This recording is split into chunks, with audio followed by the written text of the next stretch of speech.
Bismillahirrahmanirrahim. Alhamdulillah awak dewe masih diberi nikmat. Mugi-mugi saged ngaji istiqomah manfaat barokah fid dini wad dunya wal akhirah.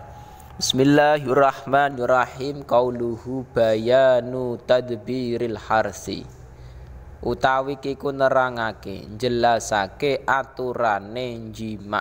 Nek hars iki maknane asline nandur. Tapi maksudnya nandur di sini haras iku jima atau berhubungan intim. Qala dawu sopal imamu imam, sifate imam al alimu kang alim, al alamatu kang banget ngalime, Jalaluddin rupane Imam Jalaluddin Abdurrahman As-Suyuti. Qala dawu ning di firrahmati ing dalam kitab rahmah.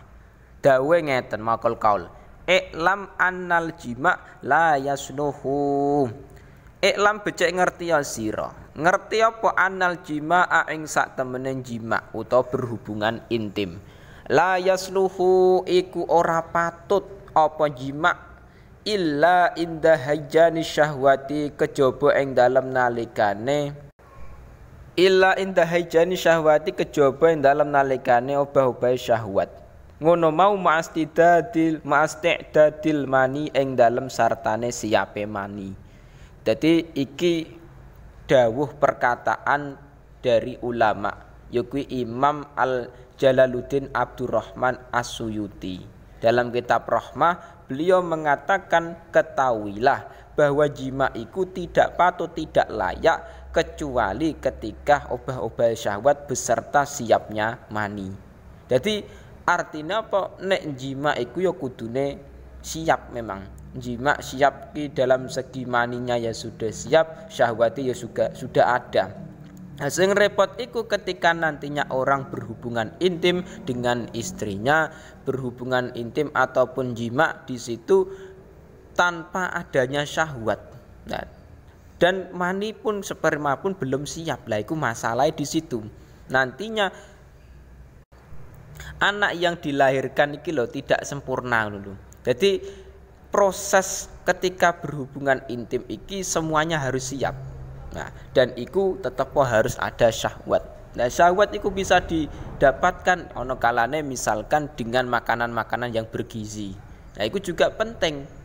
Soalnya nek makan sing tidak bergizi, syahwat itu enggak pati terlalu ada.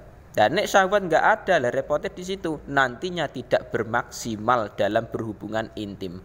Mulane sebelum berhubungan intim mengonsumsi makanan-makanan yang bergizi itu penting. Contoh misalkan telur, kuning telur itu sangat bergizi. Vitamin mineralnya juga ada. Tempe dan lain-lain itu memang sangat bagus sebelum seseorang melakukan jima, susu dan lain-lain. Nah, itu memang nantinya ketika syahwat sudah ada, terus sperma pun sudah siap, malah sudah maksimal. Tapi nantinya kok belum ada lah, itu permasalahan di situ. Mulane fayam bagi mongko sayukjo apa ayukhrijahu apa yen to ngetokake sapa wong zauj ing mani oleh ngetono fil hali ing dalem saknalika. Mulane anjuran dari ulama sebaiknya ketika melakukan berhubungan intim iku sperma harus dikeluarkan seketika. Soalnya ngeten, bandingane kama yakhruju kaya oleh metu apa alfudlatu apa leluwian aradiatu kang asor. Oleh metu mau bil istifragati kelawan pira-pira ngosongake. Kal mushilati kaya pira-pira sakit perut. Jadi bandingannya ngeten. Ketika seseorang iki melakukan jima, niku mengeluarkan mani seketika, itu seperti halnya ketika seseorang sudah buang hadas besar. Jadi BAB, buang hadas besar iki mau kotoran dari belakang, ketika sudah dikeluarkan kan enak. Nah, kita sudah menghilangkan penyakit-penyakit, kotoran-kotoran yang ada di tubuh dikeluarkan lewat jalan belakang. Nah, ketika seseorang jima pun yang demikian, sperma yang ada pada suami iki mau ketika sudah dikeluarkan iki mau seperti halnya iku mau. Karena apa? Fa inna fi habsihi lagi. Fa inna fi habsihi krana sak temene iku tetep ing dalem ngeker mani utawa menahan mani sperma. Inda zalika ing dalem nalikane haijani syahwat dororon apa kemelaratan adiman kang agung. Nah, mulane iki ulama mengatakan ketika nantinya kok seseorang laki-laki suami berhubungan intim dengan istri kok sudah adanya syahwat tapi sperma atau mani iki ditahan, piye carane tidak keluar. Lah iku akan terjadi doror bahaya yang besar adiman. Nah, mulane ketika jima, ketika berhubungan intim yo misalkan keluar sperma, keluar mani yo dikeluarke wae, enggak perlu kita tahan, enggak perlu nantinya piye carane enggak keluar, iku malah terjadi doror bahaya yang besar. Nah, itu seperti halnya ketika seseorang mengeluarkan kotoran dari jalur belakang. Jalan belakang iku nek sudah dikeluarkan berarti iku mengeluarkan penyakit-penyakit. Sama seperti halnya orang jima, ketika memang di situ kita mengeluarkan mani sperma dengan seketika itu malah bagus daripada menahannya yang nantinya akan terjadi doror bahaya yang besar. Wal mukasiru utawi wong kang ngakeh-ngakehake minal jima'i saking jima iku la yakhfa iku ora samar apa haramuhu apa tuwane mukasir sarian kelawan cepet. Nah, adapun orang yang terlalu banyak jima, terlalu melakukan hubungan intim iku malah bahaya juga. Jadi nek orang yang terlalu banyak mengeluarkan sperma dalam berjima iku malah bahaya. Bahayane apa? Nantinya terjadi cepat tua. Jadi orang-orang sing cepat tua itu mungkin saja terlalu sering melakukan jima atau berhubungan intim. Disilakan pengen berhubungan intim dengan istrinya yo halal. Tapi sing penting di luar haid dan nifas. Sing penting di situ jangan dilakukan terlalu sering. Soalnya nek terlalu sering barang nek terlalu berlebihan itu tidak baik. Nah, jima pun demikian, berhubungan intim ya demikian. Misalkan kok terlalu sering setiap hari ya juga tidak baik. Tidak hanya iku wakilatu kuwatihi lan sidike kekuatane mukasir. Sing kedua, efek dari orang yang selalu melakukan jima, kebanyakan melakukan jima akan menjadikan kekuatan iki melemah. Jadi yang pertama menjadikan dia cepat tua, yang kedua menjadikan kekuatan iki melemah. Nah, itu bahayane orang yang sering melakukan jima berhubungan intim. Waduhuru syaibi lan pertelone uwan utawa uban fihi ing dalem rajul utawa zauj. Mukasir fi ing dalem mukasir. Adapun yang ketiga, orang yang selalu sering melakukan jima, kebanyakan melakukan jima iku sing bahaya iki apa? Akan mengeluarkan uban. Jadi uban-uban yang di situ keluar iku terkadang mungkin saja iku ada kalane sebabnya karena terlalu sering banyak jima. Tapi enggak semua uban yang keluar iki sebabnya terlalu sering jima ya enggak. Terkadang juga ada yang tidak demikian. Tapi dalam kitab ini, kitab Fathul Izar, ada 3 bahaya ketika seseorang kok terlalu sering melakukan hubungan intim atau jima.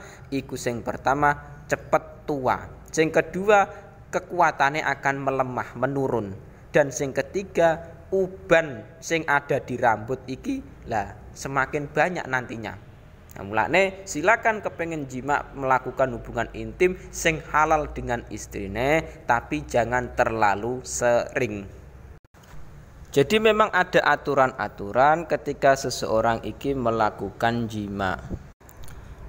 Walil jima'i lagi sudah masuk dalam carane jima. Walil jima'i lan iku tetep kedua jima kaifiyatun utawi cara.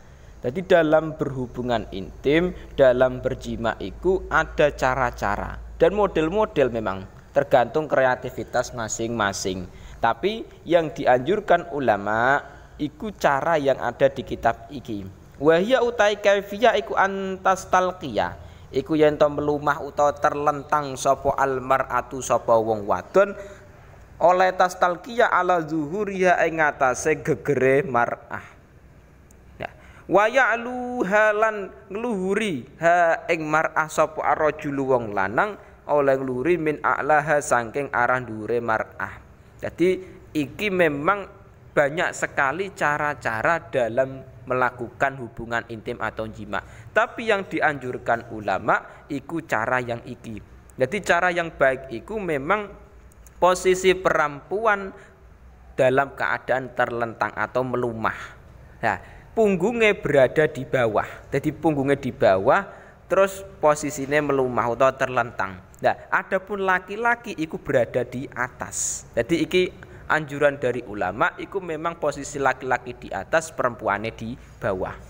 Mulane wala khaira lan ora ana bagus iku maujud fima ing dalem perkara ada kang liyani apa mah. Zalika ing mengkono-mengkono antas talqiyah iku dalika minal hay'ah. Dalika minal hay'ah. Minal hay'ati saking pira-pira tingkah. Jadi ulama ada yang mengatakan memang cara yang baik iku posisi perempuan terlentang, posisi gegere punggungnya di bawah dan laki-laki berada di atas perempuan. Dan tidak ada yang lebih baik cara selain iku. Nah memang caranya ini beda-beda, tapi yang lebih baik iku nek menurut Imam Abdullah Fauzi iku demikian, perempuannya di bawah, laki-laki di atas. Nek wes ngono sumayula ibu mongko keri-keri dolanan sapa rajul ha ing mar'ah. Lah nek wis ngono mula ibatan kelawan dolanan khafifatan kang ringan. Minadomi bayane saking ngrangkul wa takbili lan nyucup utawa mencium wa nahwi dzalika lan sepadane mengkono dom lan takbil. Lah engko nek ketika posisi perempuan sudah terlentang di bawah terus laki-laki di atas, lagi kemudian laki-laki ki mau bermain-main. Nah iki mau bisa dilakukan dengan dom, merangkul si istri ya silakan, atau misalkan mencium pipine istri ya silakan dan lain-lain. Itu tergantung kreativitas masing-masing. Apa dicium, apa dirangkul, apa terserah. Yang penting nantinya ada kemesraan yang bisa memaksimalkan dalam berhubungan intim, dalam berjima. Lah nek wis ngono hatta ida hadarat, sehingga yang dalam nalikane teka apa syahwatuha apa syahwate mar'ah.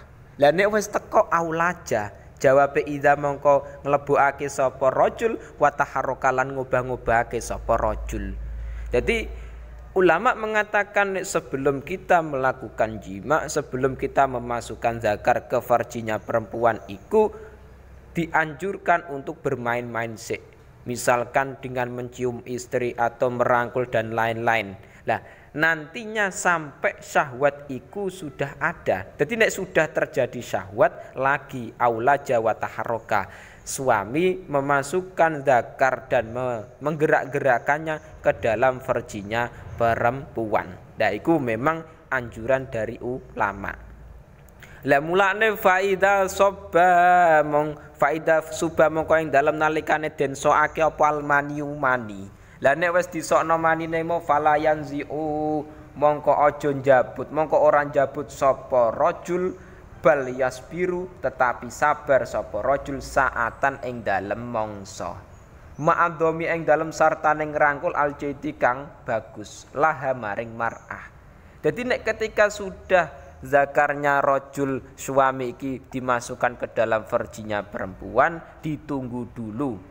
Nah, nek maninya sperma iki sudah keluar jangan dicabut dulu. Sabar sik ngono. Jadi sabar dulu menunggu sampai maksimal. Nah, tapi menunggune iki mau dengan ma'adhomi aljaid laha, dengan merangkul si istri secara baik ngono. Jadi nek merangkule secara mesra. Nek merangkulnya enggak mesra yo repot nek. Jadi ketika dia iki mau suami sudah mengeluarkan sperma dalam farjinya perempuan ditunggu dulu. Jangan langsung dicabut. Nah, iku mau bal yasbiru saatan ma'adhomi aljaid laha, ditunggu dulu, sabar dulu beserta merangkul istri secara baik, cara mesra tetep. Fa idza sakana mongko ing dalem nalikane anteng apa jismuhu apa awake rajul oleh anteng sukunan kelawan meneng aziman kang agung. Naza'a mongko nyopot sapa rajul wa malalan condong sapa rajul condong ala yaminihi ing atase arah tengene rajul. hina naz'a ing dalem semangsane jabut. Faqad zakaru mongko temen padha nutur sapa ulama anna dzalika ing sak temene mengkono-mengkono idza sakana jismuhu ila akhirih iki mau iku mimma sanging perkara yakunu kang ana bihi kelawan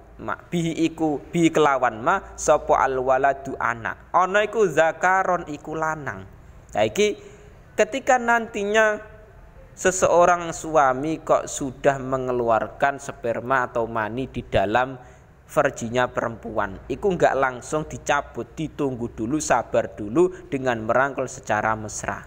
Lah, konek ketika faida sakana jismu sukunan adiman, konek suami sudah tenang, sudah keluar maksimal, lagi dicabut dan condong dari arah kanan. Jadi arah kanane, iku faqad zakaru anna dzalika mimma yakunu bi alwalad zakaron. Iku nek ulama ada yang mengatakan iki carane supayane anak iki jadi laki-laki.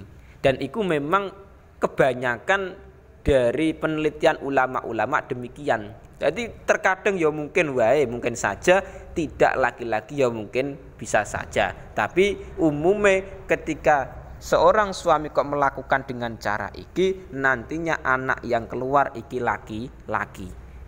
Jadi sudah dikeluarkan semua secara maksimal, lagi dicabut dan condong dari arah kanane suami. Nah iku mau mulane wayam sahani lan ngusap sapa rajulan mar'ah.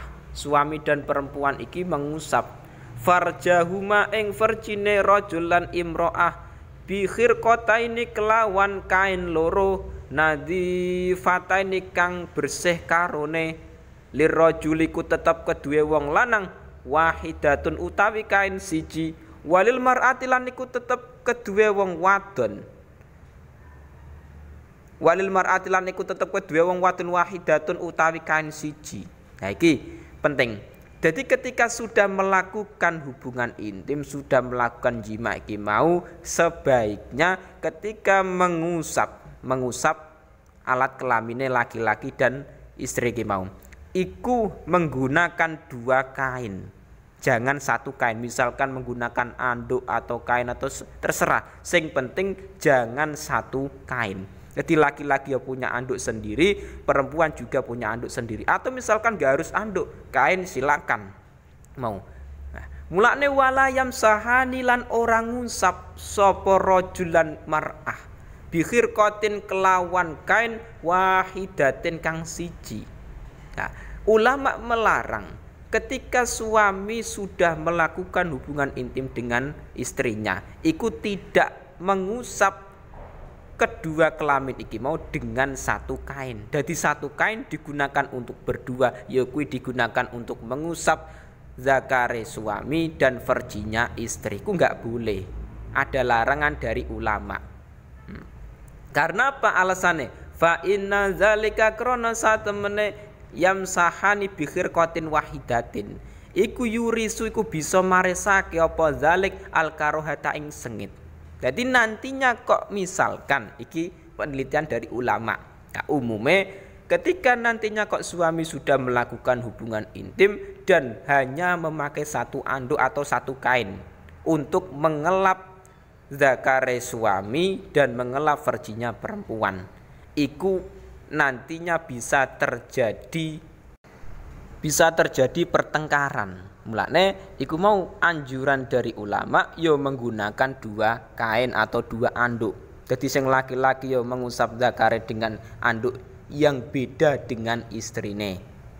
Soalnya nek satu anduk kok digunakan untuk mengusap istri dan suami iki, sing dikhawatirkan iku nantinya terjadi pertengkaran. Mulane amit sewu kebanyakan iki penelitian ulama. Kebanyakan demikian. Memang mungkin saja orang-orang yang di situ terjadi pertengkaran, suami istri pertengkaran, banyak pertengkaran, mungkin saja ketika dia sudah melakukan jima, itu hanya menggunakan satu kain untuk mengusap zakarnya suami dan farjinya perempuan. Mulane Silakan sampean pengen jima istri silakan halal, tapi kalau bisa usahakan siapkan dulu 2 kain atau 2 anduk. Nah, engko nek sudah melakukan jima, istri ya punya anduk sendiri untuk mengusap, suami ya juga punya sendiri.